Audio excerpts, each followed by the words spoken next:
Observation as we head to the 2026 general elections. The Ministry of Internal Affairs is interfacing with the Electoral Commission and the civil society leaders concerning the role of civil society and political environment ahead of the 2026 general elections. Now, this afternoon, we're being joined by David Ijjo, who is live from Imperial Royal Hotel, where this engagement is underway. And from David, we want to understand what are the stakeholders' concerns ahead of the next election for us as a country.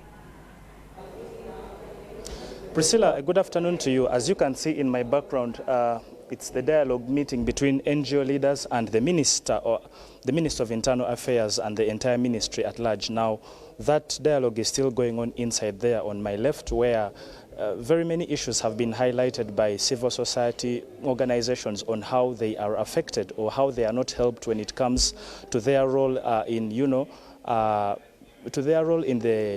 elections. Things like delay in their licenses, things like, intimidation of security, things like, there's a lot of things that they've discussed, but important to note was that it was the minister himself, Kahinda Otafire, who graced the occasion, and Kahinda used the opportunity, first of all, to urge all stakeholders in the forthcoming elections to, play their part in line with the law.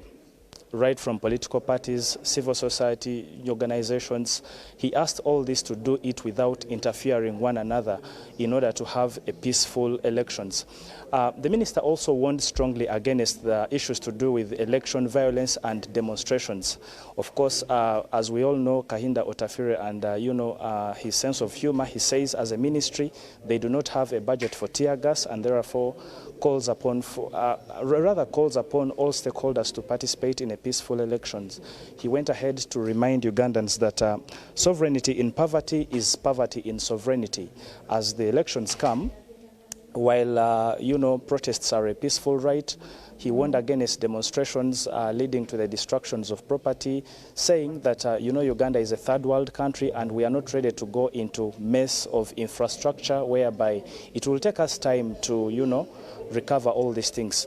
The minister also warned his own party, the National Resistance Movement, and its associates against interfering with, other political players like the opposition. He says Uganda is a free country which is governed by the rule of law, and therefore other political parties should be left to practice politics in the best way they can without interference, because they have a right to that.